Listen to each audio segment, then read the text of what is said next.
Inaonekana tuna tatizo hapo, hatuwezi kupata vidokezo, lakini taarifa zetu kuu hii leo zinahusu kamati ya bunge kuhusu uhasibu bungeni, ambayo hii leo ilikuwa inatarajiwa kukutana na katibu katika wizara hiyo Lillian Mbogo Omollo, pamoja na taarifa kutoka kwa mkahawa wa Olive Restaurant, ambapo mkahawa huo umekanusha madai kuwa kuna mama ambaye alikatizwa kunyonyesha. Tukianza na taarifa hiyo kutoka bungeni, kamati ya bunge kuhusu uhasibu imemtaka waziri wa utumishi wa umma, vijana na jinsia Prof Margaret Kobia, katibu katika wizara hiyo Lillian Mbogo Omollo na mkurugenzi wa NYS Richard Ndubai kufika mbele yake kabla ya Ijumaa kujibu maswali kuhusu sakata ya shilingi bilioni 9 katika huduma ya kitaifa ya vijana NYS. Katibu Lillian Omollo, ambaye alijiuzulu kutoa nafasi kwa uchunguzi, alistahili kufika mbele ya kamati hiyo mapema leo, lakini akakosa kufanya hivyo. Badala yake, katibu mwenzake wa idara ya mipango Julius Muya alifika mbele ya kamati inayoongozwa na mbunge wa Unguja Opiyo Wandayi. Remember that our invitation to these other fellas for Friday stands. But even if you get those responses from them, they will have to come and sit there where you are seated currently. You can sit alongside them, okay? You can even do the presentation on their behalf, but they will have to be there to answer to supplementary questions that will definitely arise. Is that okay? That is okay, Honorable Chair, that yeah, they will come on Friday as you have summoned them.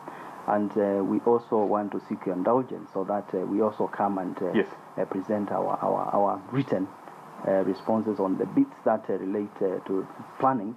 But as I said, it's just on the accounting issues to do with IFMIS that will be demonstrating how, as an accounting office, we were able to account through IFMIS what transactions the other departments were doing. And Honorable Chair, I want to hasten to add that with your permission, during that time, the State Management of Planning was not only looking after public service and youth, it was also looking after gender, yes, the arid and semi-arid lands program, and devolution as well. And so it is quite big in terms of what is there for history to deal with. But my commitment to this Honorable Committee is that we will be able to compile to the best of our ability by Friday and bring something, a written report to this committee. Honorable Jessica Mbali. Chair, let me thank the PS for presenting himself first to the committee. And as you heard, we are not accepting letters that they are going to demean the work of the committee. Secondly, you are coming to this. Were you coming to adjourn your presentation to this committee, and you can find honorable members and also your office, or you are coming with verbal response? And you know, and I must put it clear that every statement, word counts for your response. So are you coming to adjourn, or you are ready to present verbally? And of course, which we may not be able to accept because we also need a written statement. And also we have answered that the committee uses, even for report writing. Thank you, Honorable Vice Chair and Honorable Chair and Honorable Committee members. My request and for us to come here today was to come and request if you can allow us to present another day. So we are coming to request for an adjournment because we want to come and present a combined and a big report of everything. We do not want to do a piecemeal report for our side because it's just the accounting side for planning, which is not substantive in terms of the issues that have been raised here. So we are asking for adjournment, and also Madam Honorable Vice Chair and also Honorable Chair, what we would request is that when the day comes on Friday, I would present the portion on planning with your permission, and the other PSS would present what they are responsible for, because those are activities that belong to other departments, and we will not be competent as planning as a state department the way we are formed now to respond on their issues. Thank you. Okay, let me just further clarify that since the Friday meeting that you have called for is essentially a continuation of today's meeting, so don't necessarily expect a further written invitation from us. Take it from us that this is directive that should actually get to the rest of your colleagues whom you are referring to. But come Friday, there should be no excuse whatsoever as to why none of them should be before us. But finally, yes. Thank you, Chairman. I think the PS has just said that from the bulk of the ministry, they only handle 10%.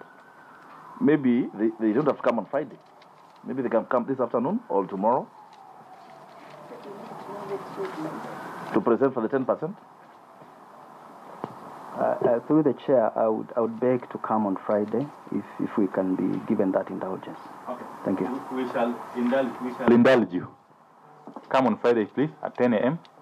But make steps, make the necessary steps, and get in touch with your colleagues so that they respond appropriately to these matters. Remember, Bwana PS, that this is what the Parliament of Kenya depends on in terms of allocating the share of revenue. Naam, tukisalia na hayo, seneta wa Makueni Mutula Kilonzo Jr. ametoa wito wa kuvunjwa kwa huduma kwa vijana nchini NYS. Mutula amesema kwamba tume hiyo imehusika pakubwa katika kufuja fedha za umma, haswa katika sakata za mabilioni ya pesa. NYS should be disbanded. NYS should be run through the Ministry of Devolution in conjunction with the Ministry of Youth, because it has failed this country so many times. We have given it a huge budget since 2013. NYS has money for functions of counties.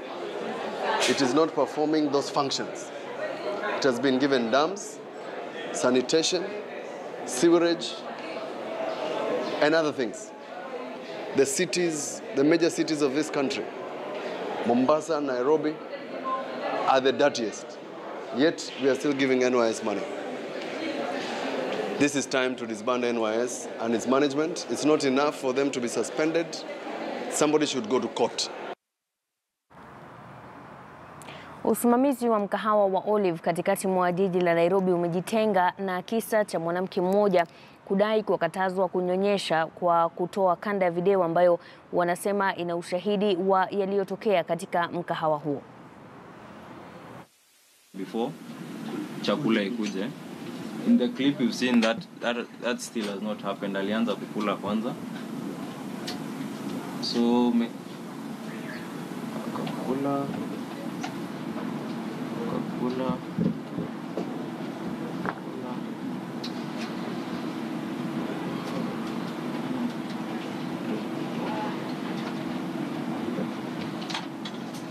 So this is where now she started breastfeeding.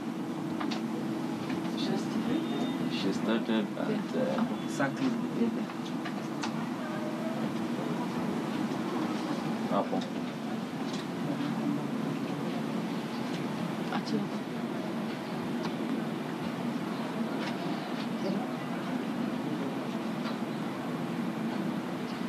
You do the phone. Hapa itamuona kiasi.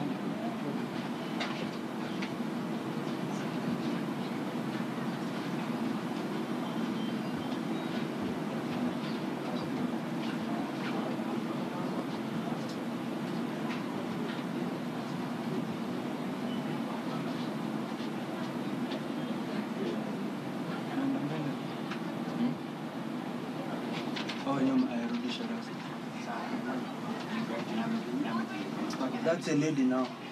The waitress.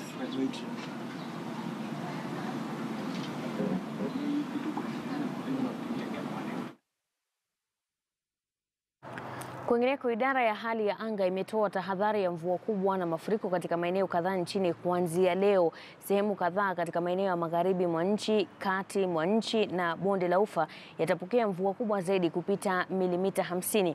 Wakazi wanaoishi katika maeneo ya mijini wametakiwa kuwa waangalifu, kwani mafuriko yanatarajiwa maeneo hayo.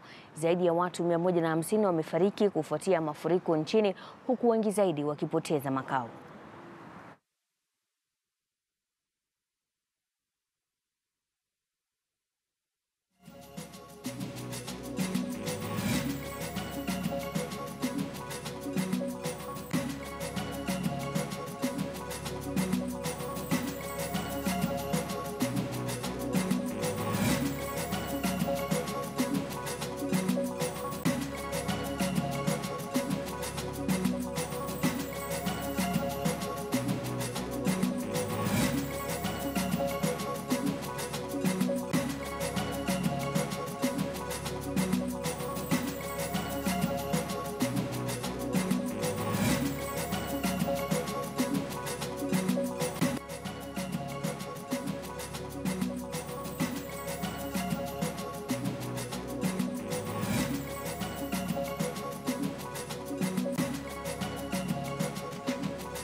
Tuelekee mahakamani sasa. Mwalimu mmoja katika shule ya upili mjini Kisumu amefikishwa mahakamani kwa madai ya dhulma za kimapenzi. Christine Brenda Awino alifikishwa mbele ya mahakama ya Maseno, ambapo alikanusha mashtaka ya kuwa na uhusiano wa kimapenzi na wanafunzi wa kike katika shule hiyo.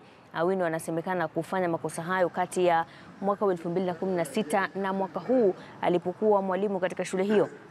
Aliachiliwa kwa dhamana ya shilingi 500,000 na mdhamini wa kiasi kama hicho. Kesi hiyo itasikizwa tarehe 27 na 28 mwezi ujao. Christine Brenda is been charged with the offense of committing an indecent act.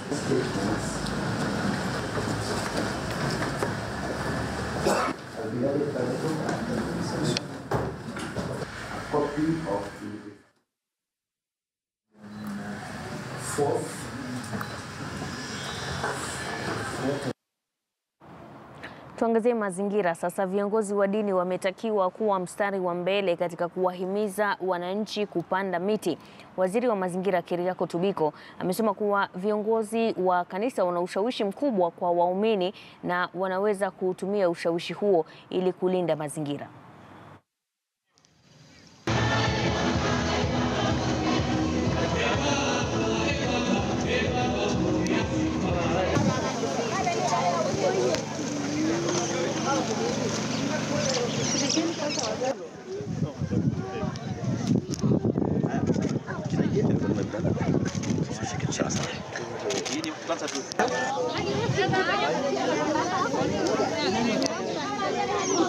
Kanisa, the church, has the moral authority, and not just the church, the mosque, the synagogue, the temples. Mbana hatujasikia sauti ya kanisa? Mbana? Our environment is being destroyed. Our forests are being depleted. Our waters are being contaminated. Our air is being polluted. We have destroyed planet Earth. Tumekata miti, sindio? Kuuza, tengeneza mbao, mito ndio hizo hakuna. Turejelee maswala ya mafuriko, ambapo serikali ya Somalia pamoja na Umoja wa Mataifa wametoa wito wa msaada wa dola milioni 80 kuwasaidia wananchi wa taifa hilo la Somalia walioathirika na mafuriko yaliyokumba maeneo hayo kufuatia mvua kubwa inayonyesha. Mvua hiyo ikionekana kama mvua kubwa zaidi kuwahi kukumba Somalia katika muda wa miaka 30. Appears to be as challenging as 2017, however, for different reasons this time. Unlike in 2017, when funding came in very early in the year to support the famine prevention, less than $370 million has been recorded to date in 2018. That's about half what we had last year. This is a fraction of what we require to address the existing caseload prior to the onset of the flooding, so not even taking into account the additional needs of the flooding. As climate change risks invariably increase, more resources are needed to address the root causes of fragility, chronic poverty, and low human development that are affecting the bulk of the population. Longer-term investment is needed to build resilience to climatic shocks, break the cycle of recurrent crisis that causes so much suffering and undermines the state-building process. Tackling climate change is working on resilience, long-term programs, especially river areas, and in short-term period trying to respond to the effects of climate change. And nowadays people talk about climate change refugees. And truly what we are experiencing is displaced people, displaced because of climate change. Tukirejea humu nchini, jamii zinazoishi katika kaunti ya Samburu zimetakiwa kutowaficha watoto wao walio na ulemavu majumbani ili waweze kusaidika. Regina Lengojine, mkazi wa Samburu, anasema kuwa watoto wengi wanaoishi na ulemavu katika kaunti hiyo wanafichwa majumbani na wazazi wao wanaoogopa unyanyapaa katika jamii. Akizungumza wakati wa shughuli za kuchangisha pesa katika mji wa Maralal hapo jana, waziri wa utamaduni, jinsia na michezo katika kaunti hiyo Benedict Lentumunai amesema kuwa serikali ya kaunti hiyo imetenga shilingi milioni 5 zitakazotumika katika ununuzi wa vyakula vya msaada kwa watoto walemavu katika kaunti hiyo. We will be distributing food twice in a year to these less fortunate institution. Those who are on wheelchairs but they're intelligent, they go up to university. They're totally blind. We have so many of them who have gone up to university, who are in colleges at this moment, and they require support. We have 2 institutions in our county which take care of children who are living with disability, and this one is unique because it takes care of children even who have different other challenges, and we will try to help them to refurbish like their beds, mattresses. We want them to have a small farm where they can also grow their own food so that they can sustain themselves. But also, most importantly, through the National Government Constituency Development Fund, we have committed that the most vulnerable will get special bursary. Gavana wa Murang'a Mwangi wa Iria ameelezea hofu kuhusu vyuma vya barabarani na kuitaka wizara ya uchukuzi kutafuta njia mbadala. Akizungumza wakati wa mazishi ya mwenyekiti wa bodi ya huduma za umma katika kaunti hiyo Titus Waithaka aliyefariki katika ajali ya barabarani wiki jana, Wairia ametaka bunge kuchunguza ubora wa vyuma hivyo vilivyohusika katika ajali hiyo sawia na ile iliyompata aliyekuwa gavana wa Nyeri marehemu Wahome Kakuru. On behalf of Julista Memorial Academy, ready to read our tribute. God is good, and all the time. Waithaka passed away through a road accident. But the version of that road accident and that of our departed governor brother was the same. The guardrail is meant to guard. It is meant to protect lives. I think something has gone wrong somewhere because it has now become a weapon. Because we have members of parliament seated with us here. You need to take up that matter. What is wrong with our guardrails? There is a problem. Is it the quality of workmanship? Is it the quality of the guardrails? Why have they become swords? Why have they become a killer? And I think it is not a matter of jokes any longer, because that's a new version of road accidents. Baadhi ya wakazi wa eneo la Mwamdai katika kaunti ya Mombasa wameomba msaada wa kuhamishwa. Hii ni baada ya nyumba zao kuonyesha nyufa. Wakazi hao pia wamelalamika baada ya daraja walilokuwa wakitumia kusombwa na mafuriko. Gavana wa Mombasa Ali Hassan Joho alifika katika eneo hilo kutathmini hasara wanayopata wakazi, lakini hadi sasa wenyeji wanasema hatua haijachukuliwa.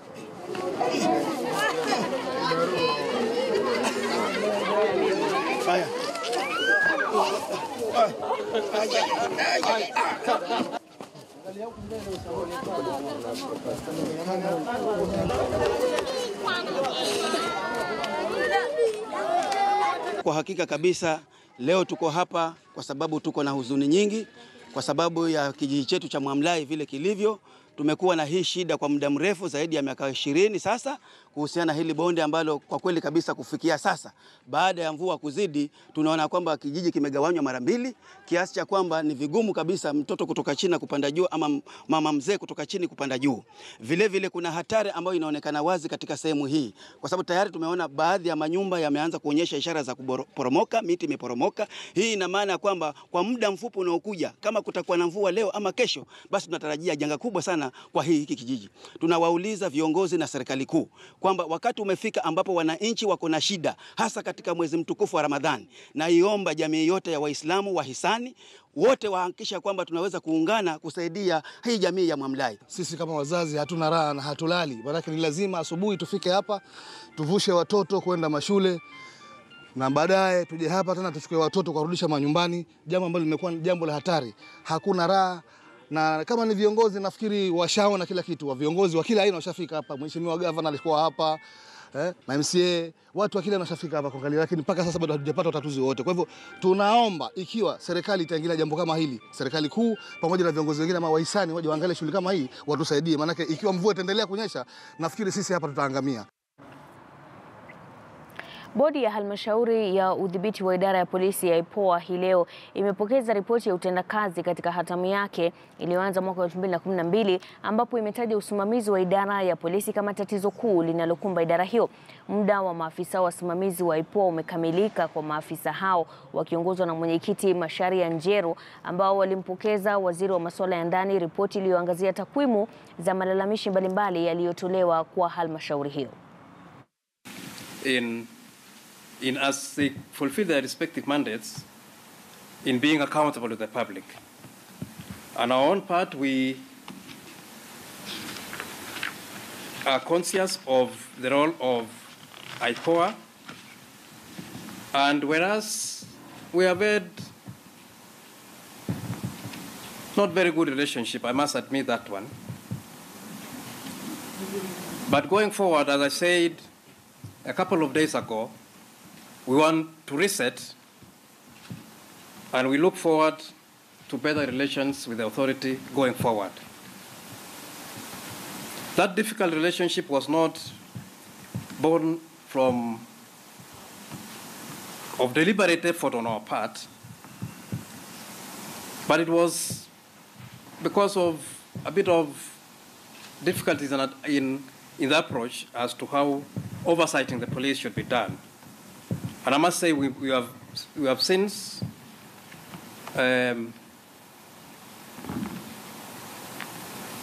understood our respective points of view, and as I said, we look forward to better relations going forward. And having said that, I want to acknowledge and pay tribute to the overwhelming majority of police officers who do a great job each and every day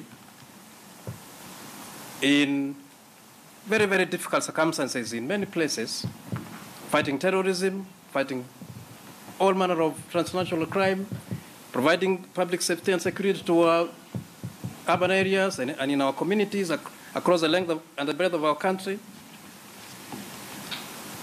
But still, just like in any community or any institution, there are a few of us, I must say,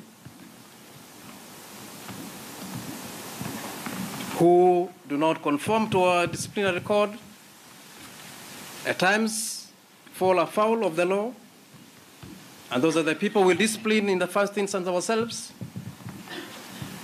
and at the second level,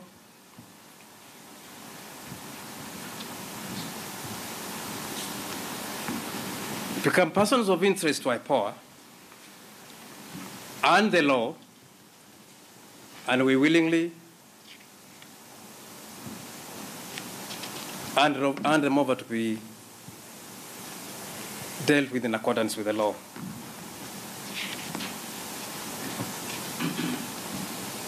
But I wish also to say that going forward, it is important to acknowledge the fact that in whatever we do, whether as a police service or a commission or an authority, the interests of this country must come first. The interests of this country must come first. The interests of the wider public must come first all the times. And we must contextualize oversight to the conditions of this country. Oversight bodies like IPOA are critical in ensuring that we all observe the rule of law. I know there have been resistance over the years on the role of IPOA and even the National Police Commission. However, these are critical institutions that have to be allowed to play their role in ensuring that police excesses, where they occur, are checked, that there is no room in a democratic society for police excesses, or for that matter, for extrajudicial killings, where they occur. And the institutions or authorities like IPOA play a critical role for the mwananchi to be able to pursue their rights where abuses have occurred. The Office of the ODPP will endeavor to work closely with IPOA. I wish we had more time to work with them. I have just taken office. It has been brief. But I look forward to working. And I assure you that the Office of the ODPP will, once investigations are complete by IPOA, prosecute those found culpable. And I would want to urge the chair of the parliamentary committee to kindly ensure that the work of the IPOA continues. There is a certain lacuna that may occur once their term ends today. It would be critical that Parliament looks into it and ensures that that gap is not allowed to take effect.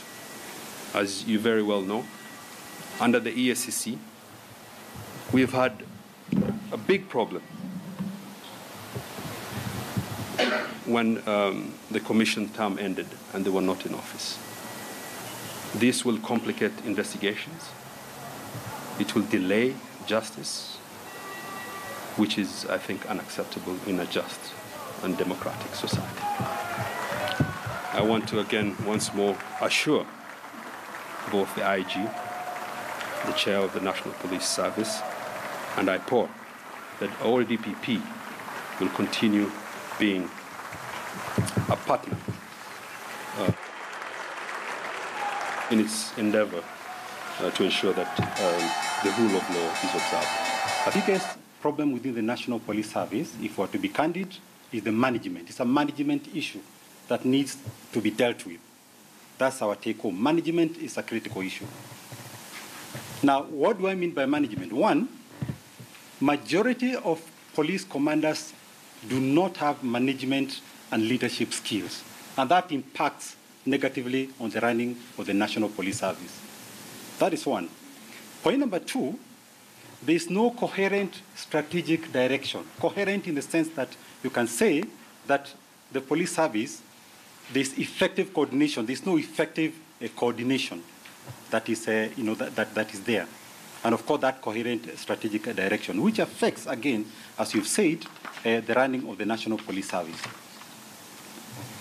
Now, again, there's no elaborate accountability mechanism.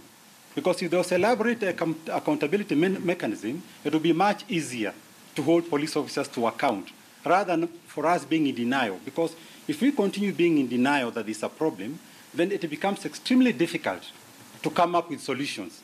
Solutions can only be there if we start by accepting that there's a problem. So if these issues are tackled, it will become easier for the National Police Service to change itself, because the change should actually start from within, not even from without. We are just but an external accountability mechanism. But it behoves on the police itself to change itself. Now, and if they're able to change that, it then means that the public confidence will increase, and with that, communities will properly engage with the police, and you'll see better relations, without doubt, and we'll have a national police service that you can be proud of. To ensure we respect human rights when we are engaged in our policing activities. But equally, I want to ask you that now is the time when we are away from an election and the silly season when we do all manner of things. Now is the time for us to also educate our people on how they can enjoy their rights without infringing on others' rights. Everyone is right to picket, for example, to demonstrate. You don't need my permission or anyone's permission, but it's not right to break into people's property. It is not right to hurt people merely because they hold different views from yours. It is not right to ban things that belong to those you do not like or you don't agree with politically. And you don't make it any easier for Inspector General Boynet when you engage in those kinds of things. So let's be balanced and objective as we go forward. Support our police, raise the questions that we must raise, but ensure also that we build the capacities of our people to live responsibly and to live well in society. It is not fair for blanket condemnations or blame on the police. When individual cases have to be investigated, I promise you, as a Ministry of Interior, we will work with you. We will cooperate. We will do what we are required to do to ensure that the right thing is done as we go forward. Lastly, change we must. And I'm so grateful to the National Police Service, the Inspector General, for what they are doing. We are actually entering the second phase of fairly radical changes in the manner in which we police the country. Some of those are changes that will require all of us to support them. And I ask all of us to understand, and let us exercise a sense of decency. In some cases, we actually need to exercise common sense. We have to rationalize, for example, as I've said several times before, the way we deploy our police resources in the country. A country of our size, with the needs that we have, cannot afford to do some of the things we do, which are sheer madness.